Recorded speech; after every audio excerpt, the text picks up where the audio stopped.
orders. It is just in the, we picked it from the Constitution. Yeah, it's in the Constitution. It is in the Constitution.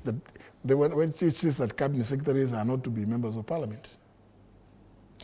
Not necessarily them appearing on the floor of the House. Of course, you see, being not members of parliament, yes. They have no business appearing on the floor.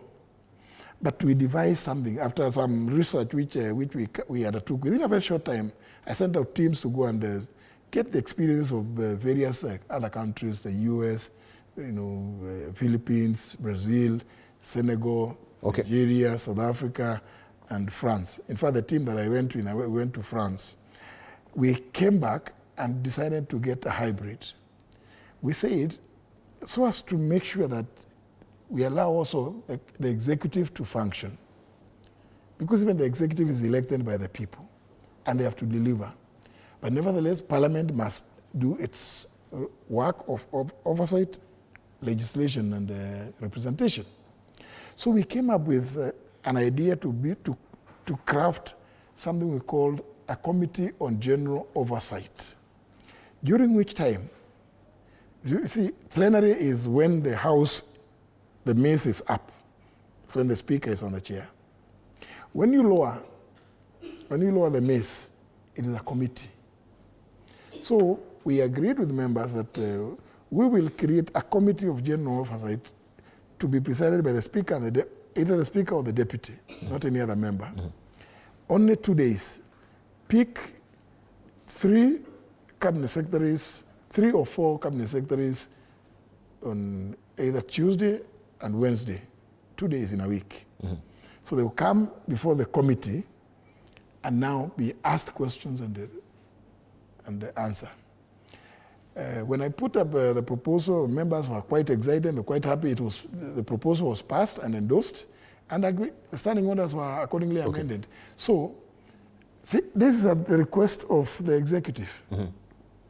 And also because I wanted the House also to feel, members to feel that they want to be seen by their electorate asking questions. So it was actually beneficial to both sides. So after doing that, I then called a meeting, a breakfast meeting at Parliament, invited all CSs to come in the morning, very early in the morning, so that I take them through together with people like Duale and the Deputy Speaker, the late Joyce Laboso, and other members who understood what we had done. Somebody like Cheponga, who was the chair of the Justice and Legal Affairs Committee. So, and members were quite happy.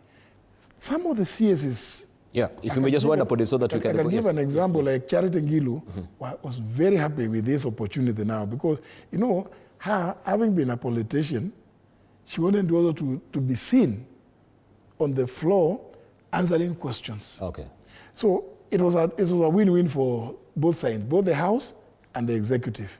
Unfortunately, at the time we were doing the breakfast meeting, in fact, the whole media was invited, we were there, and everybody was so happy. But some of the members of cabinet who are not politicians were a bit cagey about this thing. So it was that time, and usually I used to leave my phones in the office. That's when we finished that thing and it was agreed that we were going to do this. So I go back to my office and I find that William Ruto has called me more than 10 times. So I say, what's the problem? I didn't think this was a problem. So I call back and he tells me, JB, what is it you're doing? You're committing a constitutional coup. You're holding a cabinet meeting. You are chairing a cabinet meeting. I laughed actually because I thought he was crazy. He was out of his head. So how? I asked him, what do you mean, Bill? Chairing a cabinet? I thought there's a place for cabinet. This is Parliament. In the full glare of everybody, the media was there. We were just explaining this new procedure. And I reminded him, you and the President are the ones who requested me to come up with a system that is going to help your cabinet be able to work because we are constantly in committees.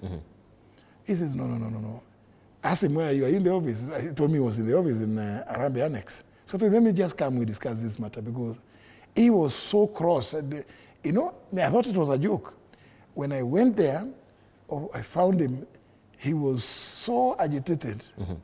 I asked him, what's wrong with you? You and the president, it happened that at that time the president was not in the country. I said, but it is you and the president who asked me to come up with a system that can help you. Now we have done that. We called a meeting to explain to your CSs. How is that a constitutional coup? How is that a cabinet meeting? But let me ask you. So that's you are a strict